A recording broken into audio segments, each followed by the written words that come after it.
Back in October, I was staying with a family in Ahmedabad, which is in the state of Gujarat in India. They were teaching me different Gujarati dishes, and towards the end of the stay, they asked me, it's like, could you make something for us from your country? Of course, I thought about borscht because it's kind of the hallmark Ukrainian dish, and I knew I was going to have to make it vegetarian.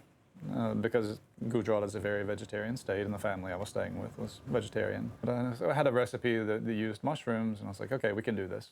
So we get to the market, and I'm asking about mushrooms, and the grandson who was accompanying me says, oh, we don't eat mushrooms either. India has probably the highest number of native religions of any country, and also the highest number of religious-based dietary restrictions. And so, I wasn't all that surprised. It turns out there's actually a pretty healthy debate regarding mushrooms in the vegan community. In any case, found some local ingredients that I could use to get a more complex flavor, made it, they liked it. But when I got back home, I was like, I can do a better version of this. And so I started playing around and found a version that I like, and we're gonna make that today. So let's cook. Hey, this is Adam for Hungry Eyes TV, and I'm showing you what comfort food looks like when you're an American Southerner making Indian food in Ukraine. And today we're going to be cooking Ukrainian specialty, borscht. It's going to be a little bit different than we would usually have, and you'll see that immediately from the ingredients if you've ever made borscht or if you're from Ukraine. The first ingredients we're going to use, we're going to do a tadka of the dal and the black pepper. We're going to add a healthy teaspoon of the dal, so to give us a lot of flavor. We're gonna add some pepper also. Tadka is a great technique. It gets a lot more flavor into the dish, so if you're in the habit of adding spices, just tossing them into some boiling soup or whatever, consider doing this first. Let's see, we got this golden brown. It smells nice and nutty, and before it gets to burning, we're gonna add our beans. The beans go first because they'll take the longest to cook, and the kind of rule of thumb generally for borscht is that you add like one ingredient at a time, and there's a certain order to it. And you want to bring every ingredient to a boil. Well, we've brought our beans to a boil. They've been soaked overnight, but they're still going to take a few minutes to get ready. So while we're waiting for that, let's go ahead and get some of the other stuff ready.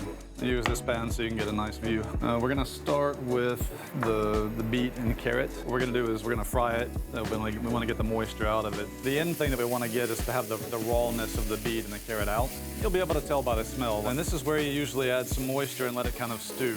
Usually water and lemon juice, you want some acidity, but instead of that, we're going to use the kokum tea. Kokum is a member of the mangosteen family, and it's really common along the western coast of India, and they use that to sour different curries. Kokum smells wonderful. It has this kind of sour, maybe a little mineral aroma to it.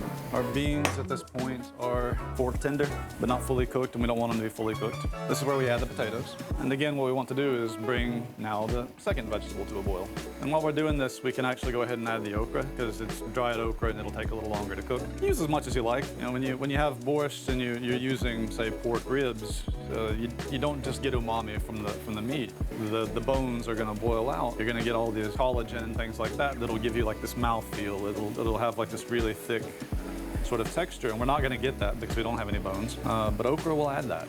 It's a mucilaginous vegetable. Dried okra does work better here. You can usually get that at a Middle Eastern grocer because they use that a lot to thicken things. Since our potatoes have come to a boil, this is where we're going to add the cabbage. Also, as we're adding ingredients, we're going to add a little bit of salt every step of the way. We've got our beans, potatoes, cabbage, and okra boiling. They're going to need some more time. We're going to go ahead and add our beets and carrots. Let's go ahead and get to our onions. The first thing we're looking for is for the raw smell of the onions to pass, and we're not there yet. You walk into any, like, especially older residential building in Ukraine, and this is you'll smell this almost any time you go and someone's making borscht. Tomato paste is actually Ukrainian. Since the full-scale invasion, their production facilities were bombed, so there was like no tomato paste on the shelves. They have gotten already back to producing it, and we're very thankful for that. So shout out to the guys at Chumak. I mix it up. Okay, and the other thing I'm gonna do here is absolutely non-canonical for Ukraine, and I'm gonna fry the dill. The reason I'm doing that is A, it's going to add flavor, and B, actually, dill is pretty popular in Gujarat. I did not realize that. I always thought of it as a very Ukrainian herb, and frying it will actually increase the complexity of the flavor. We fried that pretty well, and we're going to add it to the pot. Essentially, we have borscht. Ukrainian, a little bit Indian. Made a lot of it, and that's quite okay. A, it's really good, and you might finish it now. B, if you don't, it'll be better tomorrow. The flavors have time to sit and marry. So our borscht is ready. Let's plate it up and try it. So at this point in the program, we would normally have a cocktail, but today, since we're doing a traditional Ukrainian dish, borscht, we're going to have the traditional Ukrainian accompaniment, horilka. You may know it as vodka, that would be the Russian word, and I think it's time everyone learned the Ukrainian word, and again, that is horilka. We've chilled it down. I'm just going to pour a couple of shots. So let's eat. We have our horilka, we have our borscht, and we also have some sour cream. Ukrainian sour cream is probably closer to creme fraiche than to American sour cream. Here we are going to try our Gujarat accented Ukrainian borscht. So actually it's a very good borscht.